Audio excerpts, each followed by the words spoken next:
Aqui nesse canal a gente fala bastante sobre a redação da UERJ, então provavelmente você já tem uma noção de como você faz para se dar bem na redação da UERJ, como você pode usar o livro ao seu favor. Se você não sabe, eu vou deixar passando aqui um vídeo em que eu te ensino como que você faz para usar o livro da UERJ. Mas esse vídeo vai além. Nesse vídeo eu vou te ensinar como que você vai estudar o livro de redação e o livro de linguagem. Afinal, não são todos os vestibulares que cobram livros e muitas vezes pode ser difícil saber como que a gente vai estudar um livro para a prova. Mas é para isso que eu tô aqui e se você não me conhece, eu sou a professora Lana, seja bem-vindo ao meu canal.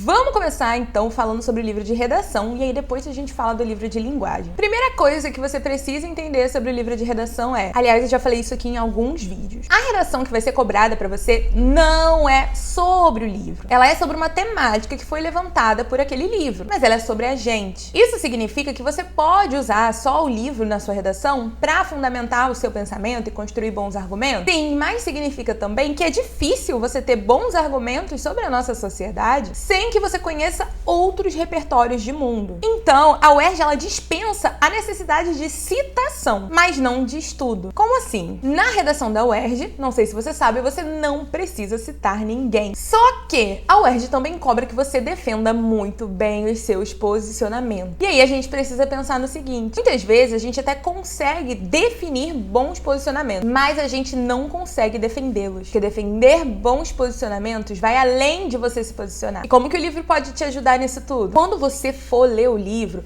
já leia o livro pensando naquelas temáticas que estão presentes na nossa sociedade e já comece a pesquisar sobre elas. Não precisa esperar a prova para você saber qual repertório você vai usar, até porque na UERJ você não precisa usar repertório nenhum, mas estudar os repertórios pode te ajudar a construir o seu posicionamento, talvez até a mudar de posicionamento. Então, às vezes, eu tenho um posicionamento muito bem definido sobre, sei lá, comunismo e capitalismo. E aí eu começo a estudar sobre o assunto e eu vejo que, na verdade, o que eu acreditava não é exatamente assim. Eu vejo que o pensamento que eu tinha na minha cabeça, ele é pautado em uma sociedade que não é mais a sociedade que foi a sociedade que serviu de base para um livro X. E isso faz com que eu mude minhas ideias e os meus posicionamentos. Quando você for ler o livro de redação, já vá pensando no que você está lendo ali que pode servir de metáfora para a nossa sociedade. Os livros de redação, eles são sempre muito reflexivos, eles trazem reflexões muito importantes. Reflexões que fazem com que, mesmo que a gente tire 0 na redação, a gente consiga sair desse vestibular como um indivíduo melhor, no sentido de que a gente reflete sobre a sociedade em que a gente vive, sobre as coisas que a gente faz, sobre as práticas que a gente tem. Então, para você construir uma boa redação da UERJ, você precisa, quando ler o livro,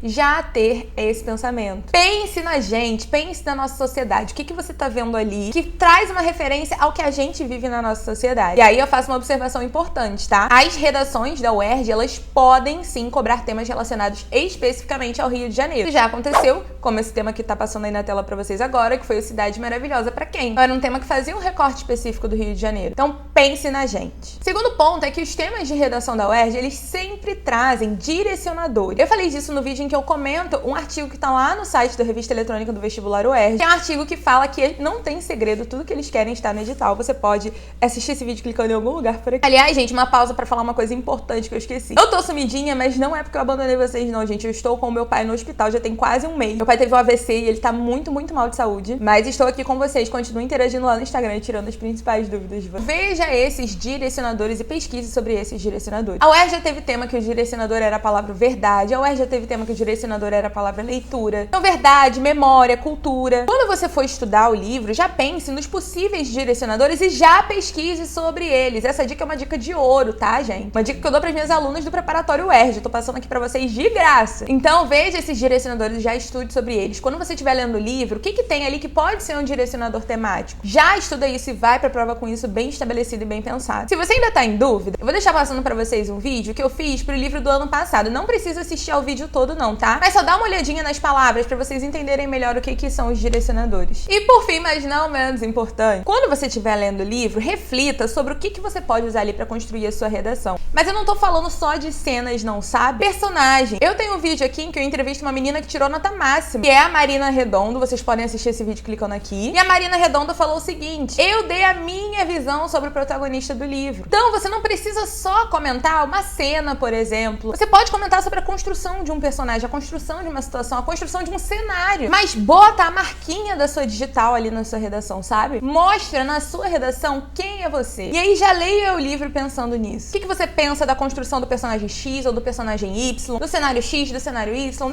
da cena X, da cena Y, vai te ajudar bastante. Vamos falar do livro da prova de linguagens para esse vídeo não ficar gigante? A primeira dica que eu tenho pra você que vai fazer essa prova é: leia o livro com malícia. Como assim leia o livro com malícia, Alana? Isso não me diz nada. Gente, os conteúdos da UERJ, eles não costumam mudar muito de um ano pro outro. E eu não sei se você sabe, mas se você estiver assistindo a esse vídeo em 2022, já saíram os conteúdos programáticos que vão cair na prova. Então, esses conteúdos que eu vou usar pra ilustrar esse vídeo pra vocês. Então, vamos dar uma olhadinha nesses conteúdos programados? Errei, é programáticos, conteúdos programáticos. Eu falei programado. Lá na parte de língua portuguesa e literaturas, se a gente desce pra olhar os conteúdos, vocês vão ver o seguinte, ó. Gêneros, então, composição típica dos enunciados, suportes e função social. Perspectivas enunciativas, quem enuncia, a quem enuncia, espaço, tempo, vozes e modelização. Polifonia e intertextualidade, reformulação, paráfrase, paródia, alusão, citação, diálogo, discurso relatado, inferência, pressuposição e subentendido, estratégias de neutralidade. Métodos de argumentação, que são a indução e a dedução, a dialética não tá nesse edital. Formas de articulação de ideias, então entra muito aqui também aquela parte de semântica dos conectivos, elementos da argumentação, o que é fato, o que é opinião, relação de causa, conclusão, comparação,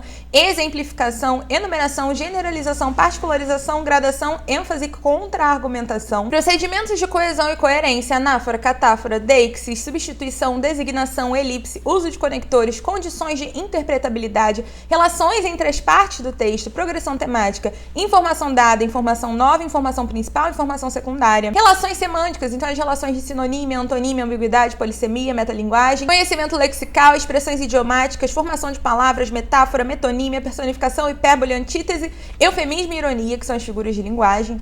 Unidade e diversidade da língua portuguesa, registros de usos na oralidade e na escrita, variação regional, variação social, norma padrão, uso de verbo, tempo, modo, aspecto, voz, forma afirmativa, interrogativa e negativa, e elementos não verbais, que são as imagens, então os recursos gráficos, tipográficos e pontuação. Essa parte de literatura é a parte que muda normalmente, porque se eu tenho um livro de poemas, aqui vai mudar um pouquinho. Nesse caso, a gente tem a construção da narrativa, com enredo, narrador, personagem, tempo, espaço, aspectos temáticos e estilísticos, então vai cair recurso estilístico. E quais são esses recursos estilísticos? Seleção e combinação de palavras, formas dos vocábulos, figurações e imagens, representação da variabilidade linguística. Por que eu li isso aqui tudo pra vocês? Já leio o livro pensando, aqui a gente tem uma personificação. Nossa, esse livro trabalha muito com metáforas. Quando você for estudar o livro, já vai pensando nesses conteúdos que estão aqui no edital. Principalmente esses conteúdos que estão na parte de aspectos literários, que são eles que mudam quando muda o livro. Aqui, quando a gente tem essa parte das figurações e das imagens, como que as palavras são construídas. Esse livro, ele tem muitas figuras de linguagem, muitas questões que envolvem ali os conectivos, trazendo um valor semântico importante para a construção da narrativa. Então, leia o livro pensando nisso. Ao mesmo tempo, uma coisa que eu acho importantíssima, aprenda a fazer questões de interpretação de texto. Alana, como que eu aprendo a fazer questões de interpretação de texto? Existem coisas que a gente identifica quando a gente lê o texto logo de cara, que são os recursos que a gente percebe em relação ao gênero, por exemplo. Então, eu não preciso nem saber a linguagem de um texto, muitas vezes, para saber que aquilo é uma receita. Porque pela organização, pela listagem, pela foto que tem ali, eu já deduzo que aquilo é uma receita, ainda que esteja, sei lá, em árabe. Tem coisas que mesmo que você não entenda muito bem o texto, você consegue entender já nos aspectos iniciais. Isso é uma coisa que é abordada em questões de interpretação de texto. Agora, a gente tem outros níveis também. Por exemplo, nível 2, de modo um pouquinho mais profundo. Então, a relação entre parágrafos, quando eu tenho um parágrafo que traz uma reflexão com uma ideia diferente, e ele se inicia, por exemplo, com uma conjunção adversativa, as ideias que são trabalhadas em cada parágrafo, então eu tenho parágrafo 1 trazendo a ideia X, parágrafo 2 trazendo a ideia Y. A ideia que está sendo defendida, qual é a frase que mostra ali aquele posicionamento? E a gente tem o nível microestrutural, que são os elementinhos pequenininhos. Então, para falar disso aqui, teve o recurso da repetição. Para dar ênfase, foi usada a palavra X ou a palavra Y.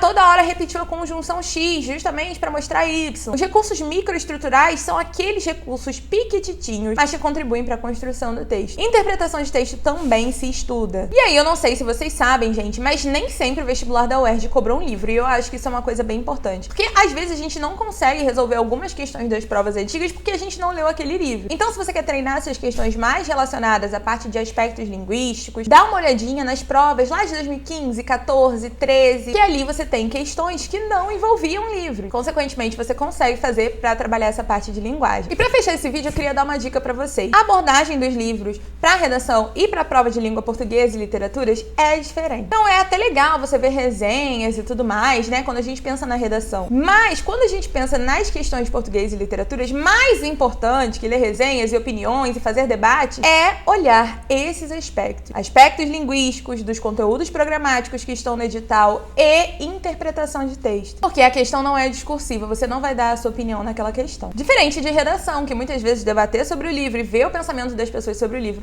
pode te ajudar a construir o seu. Então, às vezes, esses filósofos, esses pensadores que você vai estudar, eles nem vão ser citados na sua redação, mas eles vão te ajudar a construir a sua visão de mundo. Eu espero que esse vídeo tenha ajudado vocês. E deixa aqui nos comentários qual é a estratégia que você gosta de usar para estudar o livro de língua portuguesa e qual é a estratégia que você gosta de usar para estudar o livro de redação. Beijo grande pra vocês, tchau!